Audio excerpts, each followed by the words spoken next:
Well, OJ Simpson, who passed away, was honored at the BET Awards. Okay. You know about this? No. When they had the BET Awards, they put up, how they put up people who passed or whatever. They put up OJ Simpson. And that created a whole, internet uproar where people are like, oh, he was a murderer. No, he was found not guilty, whatever. And I think Stephen A. Smith kind of bashed the BET Awards about this. And then Faison Love, who's my man, basically dissed Stephen A. Smith. And there's been some back and forth about it. Because of this, because I'm a habitual poster, I put up a tweet this morning. A poll at that. I said, do you think O.J. Simpson's passing would have been honored at the BET Awards if he had been accused of killing a black woman and a black man?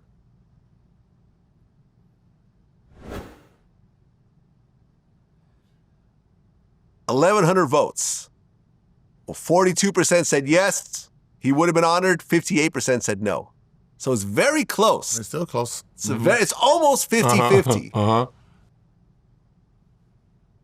Was OJ found not guilty? 100%. Do most people feel he did it? Yes. But he was still found not guilty. At the end of the day, man, it's fuck your feelings. It's just truth, man. It's and I understand what Faison, I did catch the Faison, a little bit of it. And he's right? The man went to court, to the white court, right? And was found innocent. Not guilty. Not guilty. Yeah. Which is innocent. Depends how you look at it. There was reasonable doubt. No. There was reasonable doubt. They proved reasonable doubt.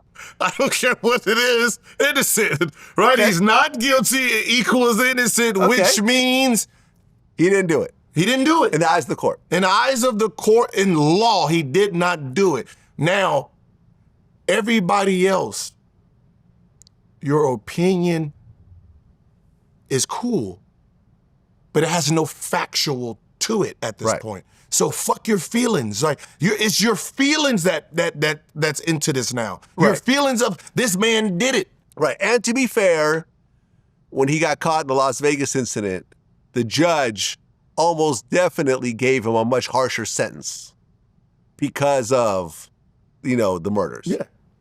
Probably. People who do robberies should not be getting the type of time that he got. But that's what I'm saying. It's the feeling. You can't. You're entitled to your feeling, but your feeling doesn't make it right. Yeah. It doesn't make you right. It's just how you feel about something. So if you don't like OJ, then obviously in your mind he's guilty. But obviously you're wrong. You're on the wrong side of it because he was found innocent and got off. Yeah, listen, I personally don't care. I just knew that was going to get an uproar. No, of course it's going to be an uproar, but it's going to turn into a racial thing, whatever. And I didn't say I don't think he should have been honored. I actually don't care. Listen, was he a generational sports talent? Absolutely. Heisman winner? Absolutely. Did he have a career in movies and commercials and everything else like that? Yeah. The murder happened and it was a very divisive moment in American history. So I knew that a tweet like that would get everyone upset. Of course. Which it has done. So my job has been completed. And I'm sure, and listen, and I'm sure that BET did that on purpose. I'm pretty sure they went back and forth. Yeah. With it.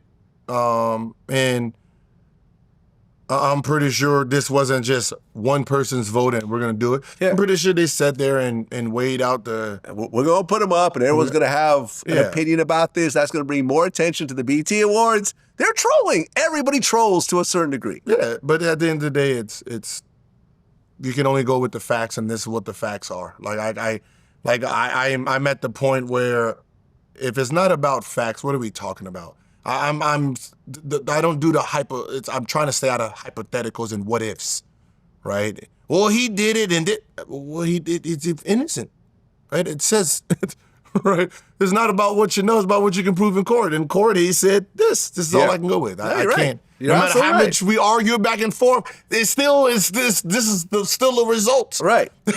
Right. And, everyone was, waiting for OJ to tell his truth on his, deathbed. And that never happened. He died, and that was it. What was his That's truth? it. But what was his truth? What was... Well, no, you're right. What I'm saying is, people expected him to maybe give some more information as to what happened. Now what if he was on his deathbed and said, "I did not do it"?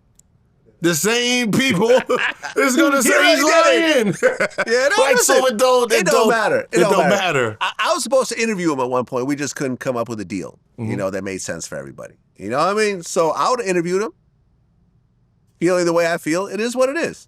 You know what's actually funny is, once again, Stephen A. Smith's people reached out to me and said, we want to use some of your content for his YouTube show. It was a D.L. Hughley interview that we did where he talked about OJ Simpson and he felt like he did and so forth. So once again, I said, if you would like to give me a call and have a discussion with me and establish a business relationship, he could use it. But last time, when I put that out there, I was told he's too busy. So therefore, I did not give permission to use my content. And once again, they did not follow up with it. I never got a call. I actually DM'd him. He never responded. Oh, he didn't? Yeah, he didn't respond. So basically, Steven, it seems like he has a revolving door of employees who are working on this. If you want to reach out to me and establish some sort of relationship, I'm not saying you have to be on my show or I have to be on your show, but if you're going to use my content, you have to show me the respect of some sort of business relationship to use our content. If you don't want to do that, don't use our content. We're not going to give you permission, or I'll copyright strike it if it actually ends up being used. The choice is yours. This is a question that we really have to ask ourselves. Is there a such thing as actually doing your time? What do you mean? Like when someone gets in trouble and they do whatever time they do, when they get out, why is there still problems? Yeah, I agree with you on this. And I feel that a felony ends up being forever punishment. Right? Everything is forever punishment, it seems like. Right? No matter if someone, what is the word that they use when you get in trouble? You need to rehabilitate yourself? It's in them terms, but like when you get in trouble and they tell you to take responsibility, accountability. The fucking fakest word I've ever heard in my life. Oh, it's the worst, because what does it mean? What does accountability mean? Accountability means I did something, right? Real apologies is how I was taught. I do something, right? I changed my behavior. I no longer do that, then I apologize to you as a new man. Yeah. Right? That's how you really apologize. Like if I get in trouble and then come to you because I got in trouble and apologize, I'm still the same jackass, right? I haven't changed. I got to change the behavior first. No longer do this. Then I say, hey, I want to say sorry for who I used to be. I'm no longer that guy. Now, me moving in this new space, I don't say you need to accept it, but don't keep bringing me back to who I used to be. If you told me to be accountable, what the fuck am I being accountable for if you're going to keep still pulling me back?